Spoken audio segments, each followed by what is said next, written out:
Martin Stevens, who have written a very powerful book called Raising Up Role Models. I'm going to ask him to introduce himself to us. Pastor Brian? Pastor Brown, indeed, yes. My name is Martin Stevens, and I have proudly been used to write this amazing book, which I do believe is one of the most important books to date. And it's called Raising Up Role Models, and it's for our community. And it's designed to help equip the community so we can help our younger generation. Okay, Stephen, let me ask you then, so what inspired you to write this book? I know you said it in your opening remarks roughly, but give us a little bit more detail. So what really inspired you on a personal level to write this book? Thank you, great question. For me, I was inspired to write this book based on personal experience and through conversations I had had with some friends. Long and short, you know, when I had 2 children, my wife and I, we had 2 sons. We were contemplating having a third child, and whilst we were waiting to see, you know, whether we were gonna try again, I thought to myself, but wait, I'm a godfather to several godchildren. Let me improve my role as a godfather in the meantime. And also, whilst doing that, I was speaking to a close friend of mine, Chris, who shared her experiences of being a godmother to 7 godchildren. And it really blew my mind to say there's so much more that we as godparents should be doing. So I started to diarize and document my findings, and lo and behold, my notes turned into a book. Very interesting. Now I notice you have Raising Up Role Models, but then it switches to godparenting. How do you differentiate between, how do you explain the difference between role models and godparenting? What's the connection? So I primarily am looking to empower and equip godparents, but I didn't want that to be at the forefront. I didn't want to distract people with that title. I wanted people to realize the role and be inspired that being a role model is more important, especially for young people. So, for example, if somebody loves what this book is about, but unfortunately they're not a godparent, they don't have godchildren, I didn't want them to be excluded. So I thought, let me call it Raising Up Role Models, because anybody can have that desire. So if you're not a godparent and you want to be a role model, by all means, you're still welcome. So I called it Raising Up Role Models because I want people to improve on their skills and be equipped with different strategies on how to help young people. But my primary audience is to awake up the sleeping army of godparents, and hence they're my primary target. Okay, very, very interesting answer.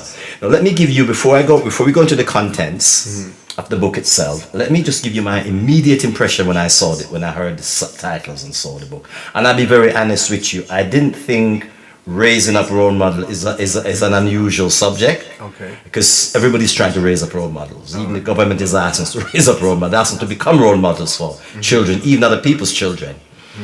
But in my opinion, I don't think that there is anything on the market. If I'm wrong, somebody have to correct me who's watching this video at the moment. But the idea of reaching out to godparents, and to show that your heart is not so much into making money, because I'll be thinking, raising up, speaking to godparents would immediately would attract a lot more immediate interest than using the role. It's a show of role model. It goes to show the integrity of this man's heart. He's really after something deeper than money. We'd ask the question, what is more important than money? I suppose you want to go at this time, go into the contents. Maybe you could take us through some of the things that you covered in the book, the contents. Let's go into some of those. You have those in your mind, or you want to go through it using the book? I'm not sure. Yeah, either is fine. I mean, it's all in there. So with regards to the content, I first of all, through interviewing several different people, I found that many godparents are in a position where they've lost contact with their godchildren. And hopefully I might be speaking to some right now. And if you've lost contact with your godchildren, this book is the perfect resource for helping you with reconnecting. So one of the chapters I have in fact, one of the early chapters is actually called Apologizing and Forgiveness. Wow. And in that title, it's in there to empower the reader to let them know that apologizing is actually not a weakness. Okay. It's very important to know that there's strength in being able to be apologetic if indeed you are the person that needs to apologize. And even sometimes if you're not in the wrong, being able to apologize just provides you with the opportunity to show that you are the bigger person, you know. And also the importance of forgiveness is just as important as well. Okay. So we're doing this live time. So you mentioned as well, they will do the language of love and that type of thing. For example, I've seen, when I've looked in the book, some of the stuff that I've seen in there as well. Mm-hmm. And what are the 3 conditions you said about how to relate to? So you're talking about time, love, and discipline. So yes, that's what yes. Okay, how do you explain that? So that's the subheading of this book. Okay. All they really need is time, love, and discipline. Okay. I even have some lyrics where I say, in these times that we're living in, all they really need is time, love, and discipline. Okay. And if we give it, then you'll find they'll be listening, become responsible and kind to their fellow men. Right. I'm just tapping into a little bit of my skill set. But I put that as the subtitle because time is more important than money. They're both currencies. Yeah. Okay. And I teach that in here as well, because time is a currency. You can spend it, you can waste it, or you can invest it. Just the same way with money. Okay. The only difference between time and money is that time is non-refundable. Mm-hmm. Whatever time you lose, you can't get it back. Whereas with money, you can refund money. Wow. You know, that's fantastic. So I talk about, that's one of the things I talk about. And I drill down into, a little bit more about time and a little bit more about love and a little bit more about discipline and how these are more important than thinking that you need to spend money or send money to your godchild every birthday, every Christmas. But letting them know that value and finding value and spending time with them is more important. Well, I want to go a little bit deeper in the sense that I want to talk separate the 2 subjects and talk a little bit deeper, because we're going to come back to talk a little bit more about godparenting. But let's go a little bit about role modeling, because I think that we take it for granted that people automatically know what that term means. Mm-hmm. In your explanation and your understanding, what is a role model in general? Before we go, as we'll talk about how it relates to godparenting. In general, for example, you talk about, I know in the book you talk about aunties and uncles and grandparents and all that sort of thing. So elaborate a little bit more on role modeling. Okay, so where I cover that in the chapter, I break down the term role model first and foremost. What is a role and what is a model? A role is a position, it's a part that you play. Okay. Similarly, in films, you have an actor, they're playing a part, they're playing a role. Okay. And the word model is to be someone who is an example, okay. Or is somebody who you look to. And indeed, we have several different kind of role models in life. We can have in our life that we look up to, whether it's celebrities, whether it's musicians, whether it's even people in our own family members can be our role models, if not our parents. Okay. And so to say that we're raising up a role model, as the title suggests, yes, it's, for me, I'm trying to draw out the role model within you.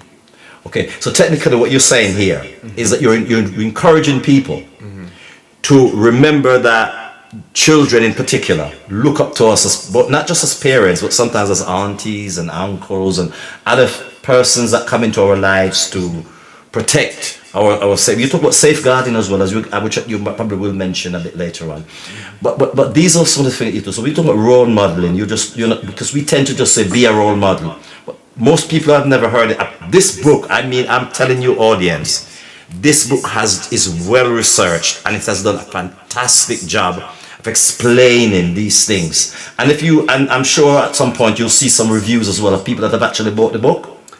And you told me about somebody that bought the book, and they were so inspired by it that they went out and bought loads of copy to give to their. Tell me a little bit about that one, because that's fascinating. Yeah, so I can't wait for her to see this as well. So she bought a copy of Raising Up Role Models, and after reading this herself, she addresses it like it's her Bible. She went out and bought 13 more copies and distributed it as Christmas presents to other people. And among those 13 people that she gave it to as a Christmas present, one of those individuals was her own godmother. Wow. And her godmother, after opening it and saw it was a book, she phoned her and said, what's this you sent me? What's this about? And she said, no, just take your time to read it. When you get a chance, just read through it. So she did that, and she got a phone call about 10 days later. She said her godmother was crying. Wow. Crying down the phone saying, I can't believe I've not been this to you. And ever since receiving that, they've been in contact with each other for, they meet up every month. Once a month they meet up. Yeah. Martin, have you said this, it almost brings tears to my eyes. It goes to show when the Bible said that my people are destroyed because of a lack of knowledge. Yeah. And in all my days, and I'll be very honest, I've been in ministry for many, many, many, many years. And I have never seen anybody address this subject like you have addressed it. Wow. And even us as a minister, because we come to church and we do baby christening, baby dedications, and we sometimes have to speak to the godparents. Yes. And tell them what their duties and responsibilities are. And I'm sure you go in detail in the book to explain. But yet for all, I don't know how many ministers out there that have. And I'm going to challenge every minister. Before we go into that subject, before we go into targeted audience, I want to say this at this time, that every minister, I'm going to encourage you to go out and get a copy, because you need one. I needed this, to be truthful, and I will recommend it wherever I go. Thank you very much. Let's move on because of the interest of time. We have to move on. All right. It's fascinating talking to you, Martin. Thank you. You are a man of great inspiration. Thank you. God bless you richly. Now let's go on a little bit further on with this now. And one other thing I am going to ask is just a little bit more about the godparenting. No, you think we've done enough about God. You want to say anything more about godparenting? Yeah, sure. I could talk about it all day. So for me, a godparent, especially during my time of research, I found many people were saying things like the role of a godparent is simply to be the alternative parent. Okay.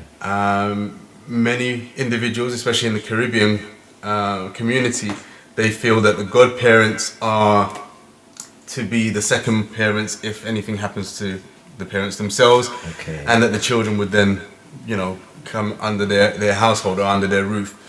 There's some truth to that, but I address that in detail in the book. But what I want to say is that the role of a godparent, if anything, is only explained to the godparents for a couple of minutes at the altar, at a baby blessing or a christening, and that's about it. Maybe they'll give them a little pamphlet. I've seen like a little 3 or 4 page pamphlet that they'll give to them, but that's about it. This is a lifetime book, a lifetime manual that sits with them, that they can work with, they can use for inspiration and have conversations with their godchildren or the parents of the godchildren throughout their lifetime. But also, to come back to answering the question, the role of a godparent is to be somebody who plays the role of positive affirmations for the child, and also echoing in many cases what the parents are already telling the children. To give an example, parents today are having a difficult time and struggling with their own children, and for the child is hearing what the parent is saying. You know, Jeffrey, tidy up your bedroom. Mary, can you make up your bed? Jonathan, do your homework. And it will come across as nagging to the child. The child will hear this constantly, and the more they're hearing, it's just like, oh, again, and oh, can't, please, and they're frustrated. Okay. But the role of a godparent now, who's there not so frequently, but they care and they love and they're checking in with the godchild on a regular monthly basis at the very least, to echo and reinforce what their parents are already saying. They'll hear it and they'll say, oh, you know what? You're right, auntie. You're right, uncle. Thank you so much for saying that. Mum has been, dad has been, you know, and you're affirming what they've already heard as nagging, but they're receiving it in love now, and they're being encouraged to take action because it's been amplified. So yeah, so that's how important I see the role of a godparent. What I want to ask now, who is your targeted audience apart from the godparents? We've seen you've spoken a lot about the role of the godparents. Who's your target audience other than godparents that you need to get a hold of this book? So in addition to godparents, I'd say parents, especially if you are yet to have your child christened, definitely have a copy of this book because it will help you think about who you want to select to have as godparents for the child. Because it's all well and good you thinking, well, I've got a work colleague that I've worked with for several years, or I've got a good friend who I grew up with. As much as they're your close friends, they might not necessarily be the best people to appoint as godparents to your child.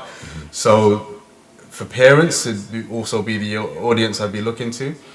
And also churches, because that's where godparents are appointed.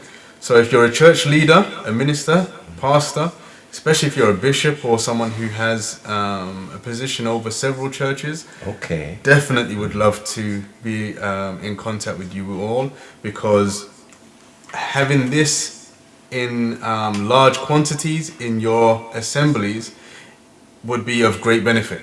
Because if you have them there, whenever a parent comes to you and says they'd like to christen their child, this should be part of the package that goes to the godparents. And you will be meeting godparents that I will never meet. So if you have these there on premises, you're already equipped to either sell it to them or give it to them, depending on how you would like to proceed. Okay, we're going to be talking because I noticed that you've got two books. Yes. And one is I think I personally say one is a master copy. That's like folks. This is like an encyclopedia. It's so well researched. It's unbelievable. Now, in a little while, you're going to tell us the difference between the different. Just a little bit more about other stuff you do as well. Yeah. So one other thing that I have come into play now is safeguarding.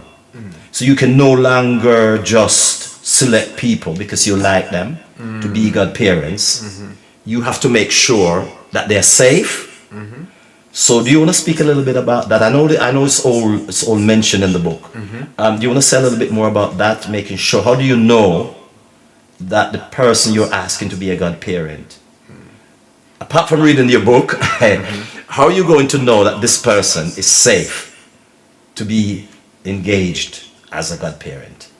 Okay, so it depends on what level you want to take it to. So for parents who are choosing to appoint their own family members, that's probably one of the safest routes, because that's you know your family.